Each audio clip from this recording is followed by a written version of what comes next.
Hello friends, today I am going to show you something interesting.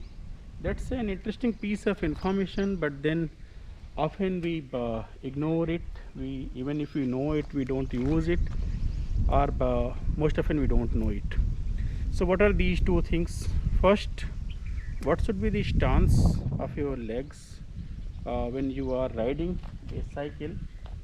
And second, very important thing, because this is an electric bike, so how to identify that your battery is about to die, because this indicator is pretty finicky. It keeps on going to 3 4 1. So how to identify these? So first I will show you the correct stance of riding the cycle, and then second we will talk about the indicators.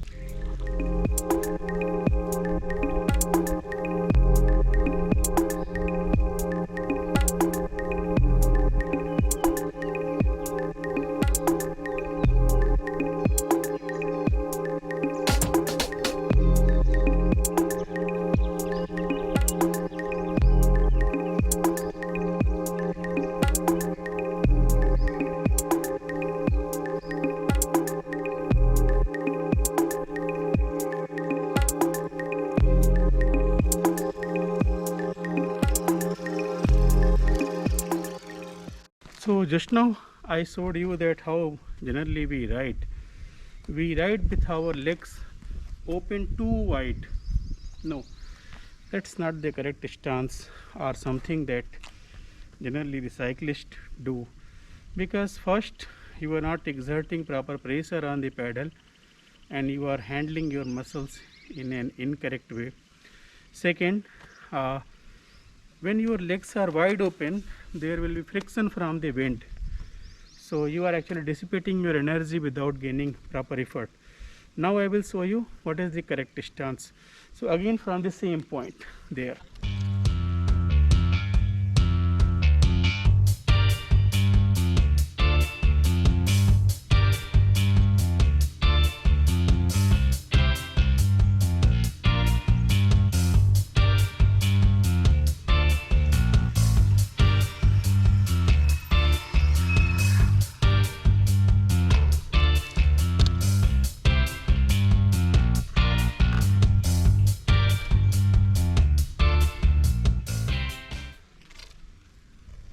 Did you notice that my legs were totally parallel to each other? They are like this, they are not like this anymore. So that's the correct stance. So let me show you this using a close-up view with a camera that is mounted here. That's the purpose for using this here. So first about the incorrect stance. So you see that how we often open our legs very widely. If you are doing this, then there can be one reason that you are slightly taller and the saddle height is not appropriate for your height, so possibly you need to raise your saddle up. That's why you cannot do like this, so you are using like this.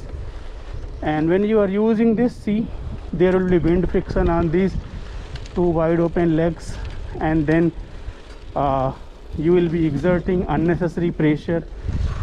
So all these problems will be there. So now the correct stance. So the correct way is this. See how my both legs are moving parallel to each other and they are closer to the main frame of the cycle. This is the way you should ride.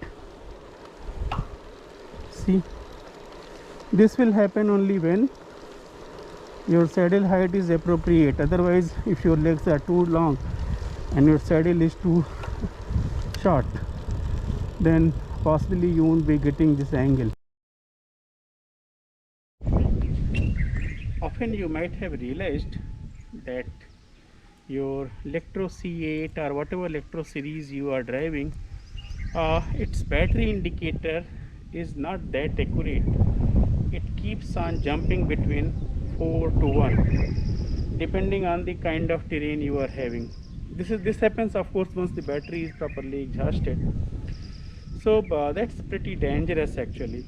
Because just think about this, you have taken a ride, long ride, and you came on slope, and then you realize that okay, my battery indicator is pretty good, it's on 3, so my batteries are still good, so I can keep on using pedal assist for a bit more distance.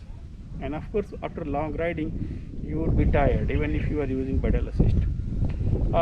So what will happen, suddenly as soon as you reach the incline portion or even the plane portion, after some time you realize suddenly your battery indicator dropped to 1, and you don't know when it will start actually blinking also. So it's dangerous. So one thing is very clear, the when the indicator start blinking at 1, it will blink on and off, on and off, then know that your battery is almost died, then that's your indication. I'm talking about in between thing, when the indicator is not blinking, how you identify that battery is about to die. So see, you have to notice carefully the thrust that your bike is giving you when you are using pedal assist. So when batteries are totally full, you push pedal in pedal assist and it gives you a big push. But when the batteries are drained, when you push the pedal, the thrust given by the battery motor, the cycle motor will not be that great as you get when the batteries are totally full. So that is one way of identifying that if my batteries, not my batteries, my cycle batteries are about to die. So if you use this trick, then you will be saved from long haul to home without any pedal assist, and believe me, that can be actually very frustrating. So I often hear comments from people that their cycle is very hard to pedal when they are not using the battery. I assume if there is no other problem that I cannot say unless I see the bike, I assume that it is because that you used pedal assist, so you were enjoying it, right? Much less effort from you. Now once you have stopped the pedal assist mode, you are using your own energy to pedal totally, then because you are already somewhat tired, so that effort seems much more. This is more of psychological thing. So that can be one reason. Of course there can be other reasons, technical reasons, but that can be explained only when you see the cycle. So I hope this small information you find it useful. Signing off, thank you, bye.